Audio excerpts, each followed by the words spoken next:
I have been meaning to put together a Kaladesh only energy cube, and given my experience with the four commander builds for Ixalan, I've decided that I think I want to try the same thing with Kaladesh and build four commander decks, and that will be the energy cube. They'll fight against each other, and so there will be a lot of rock, paper, scissors between them.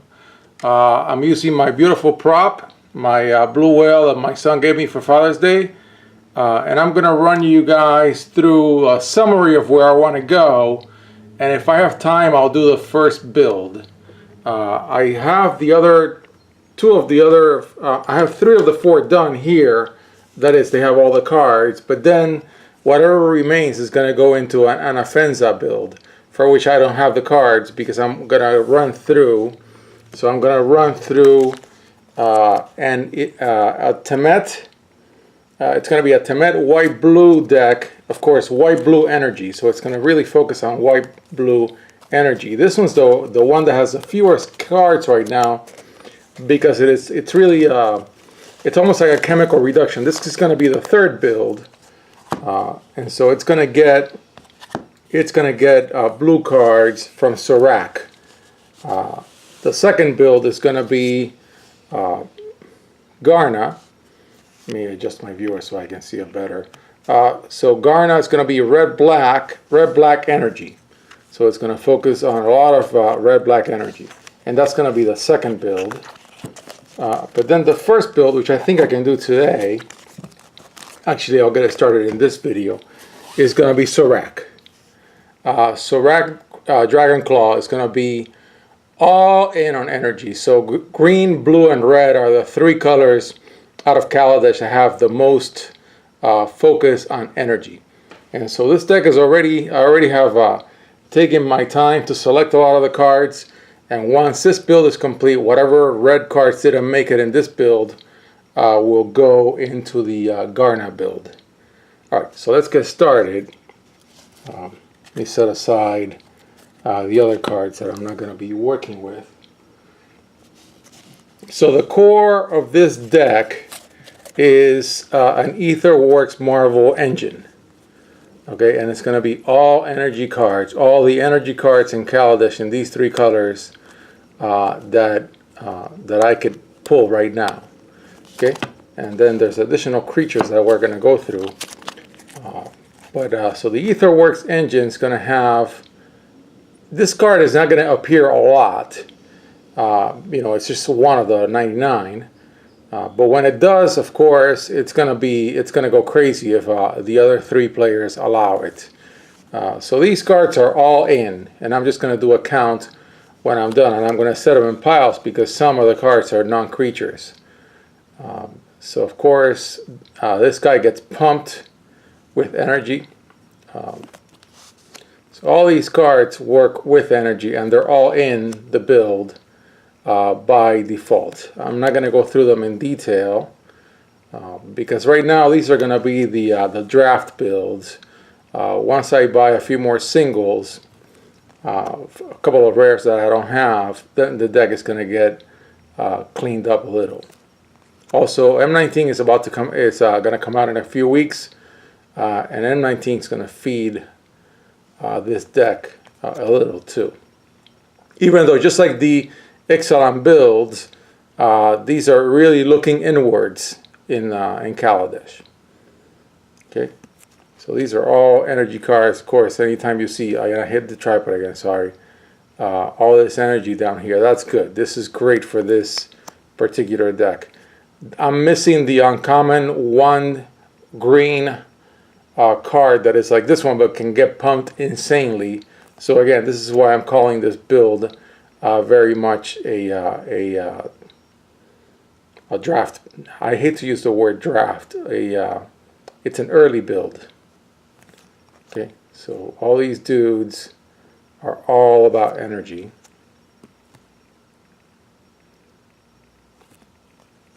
And of course, I think the designers of this set did a pretty good job of designing the energy economy. But again, once I get going and I buy a few singles, some of these draft commons are going to go out, even though they have energy stapled on them, which is nice. This one's going to stay for sure. I've played this card a lot online. But this one's probably going to go. And so is this one likely to go. Not this one. Now, of course, there's a cross-pollination between the energy engine in the deck that can feed Etherworks, Marvel, or themselves, other energy cards. And also Etherworks itself is going to want to allow me to free drop the big cards. And it's card, not creature, so it can be anything. So this is another one that I would put in here for Etherworks, even if I was not playing the energy game. Of course, your giant growth with energy gets favored in this deck as a pick, and it's a non-creature. The same with this vehicle. This vehicle works on energy. Another one of your draft cards, but it's in here for now. This one's a foil. Not sure if this one's going to stay, even though it's a rare. And I'm not sure if this one's going to stay and if I'm going to add the other two modules in the cycle, which I don't have right now. I do have all three puzzle knots, but I'm going through the energy ones right now. Once I go through the artifacts, I will go through the red one. Okay, so right now, if we do a count of the things that have to be in for this Surrak Temur, I'm remembering now the three color pairs for the wedge. Now I have 4, 8, 12, 16, 20, 22. So I'm already starting off with 22 creatures that are basically been pre-selected by the theme of the deck. And I already have 1 and 8 non-creatures. So I'm already starting pretty heavy. Now I'm on blue, so I don't have to have 30 non-creature spells, but I have a ton of non-creature spells because I have that's the beauty of a 3-color deck.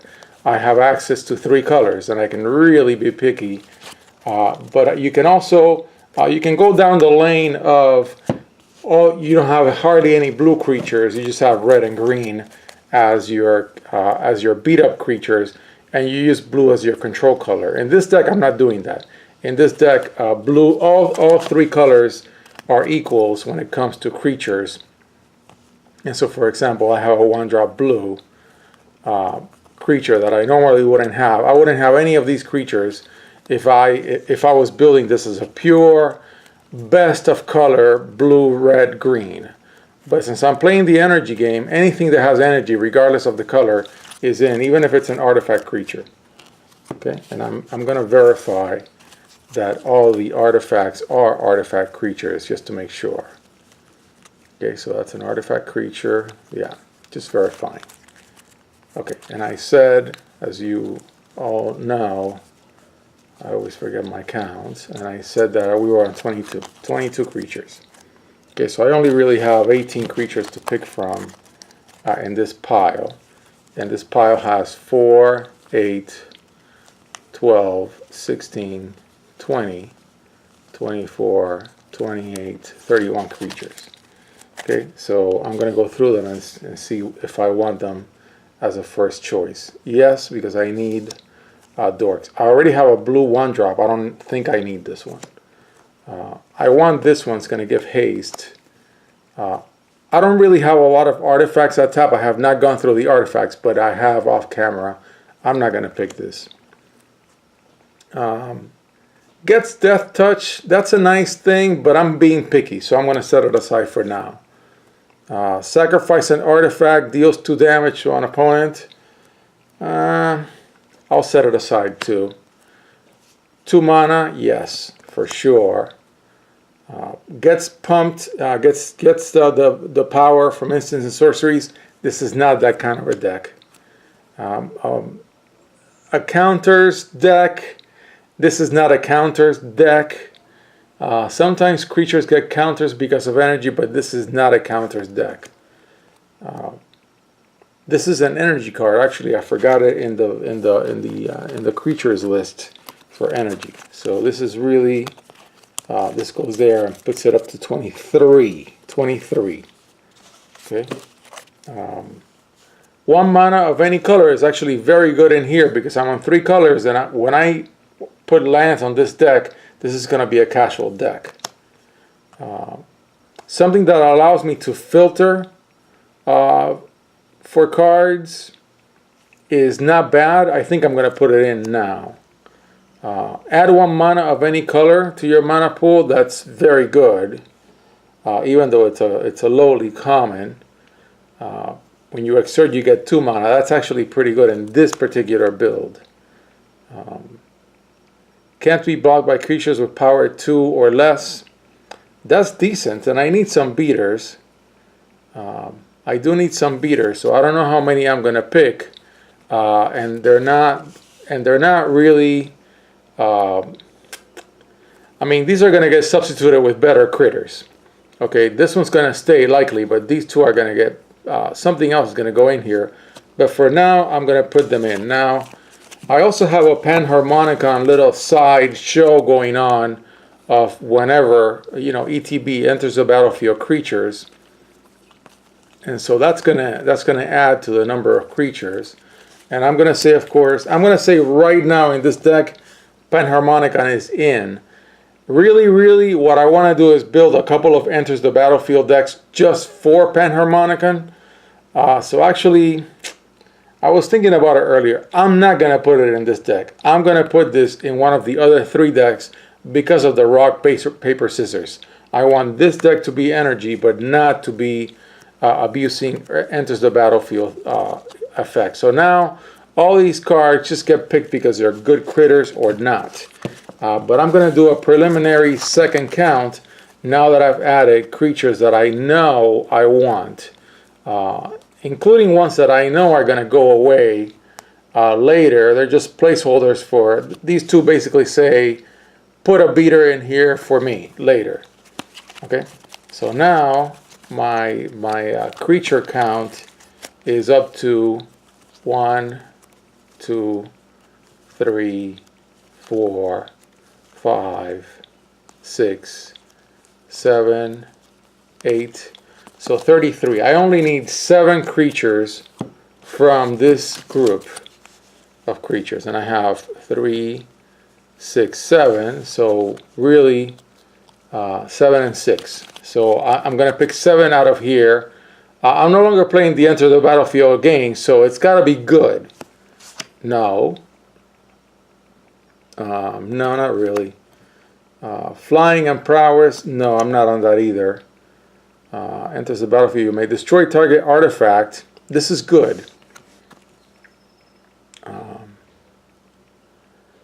Draw a card. Yes, that's also good. This is good, but I'm not sure. Draw a card. Anything draw a card is going to get a land. And it's a basic land, right? It's not a forest. Yeah, it's a basic land. Okay, that's good. Now, creates Thopters. I'm not sure. Return target creature to it, but it's a flyer. I'm not sure. This is from the pre-release, from the Kaladesh pre-release. Player doesn't put the top 3 cards. I'm not sure. But I've got some big critters. So if it deals damage equal to the total converted mana cost of the cards, that can be a pretty big effect. So I'm going to keep it. And then this one, Scry, gain life, no. So these are actually not the best. And I only really needed 7. So I got 5. And I'm going to pick 2 out of here. So I got to pick 2 out of here. This one's great. So I got to pick 1 more. I think a flyer would win over everything else. Not this one, because instant and sorceries is not what we're in here for. So I would say actually this card is the winner. It's got some disruption. That's not bad, but it's mostly because it's a 6/4/4 flyer. So I'll take it. Okay, so now I've got the things that didn't make the deck as far as creatures are concerned set aside. And now I'm going to do a final creature count and call it quits in this video. And then in the next video, I'm going to go through the non-creature spells, artifacts. I got a ton of non-creature spells that I selected. So 1, 2, 3, 4, 5, 6, 7, 8, 9, 10. So that's 40. And I can just go very quickly through all the cards. Okay. I'm not putting up a deck list for these yet. Actually, I will link to a Temur energy deck like this one, but a lot more powerful that I have online. Because of course online I have access to a lot more rares that I have not yet pulled. So I'll link it in this video.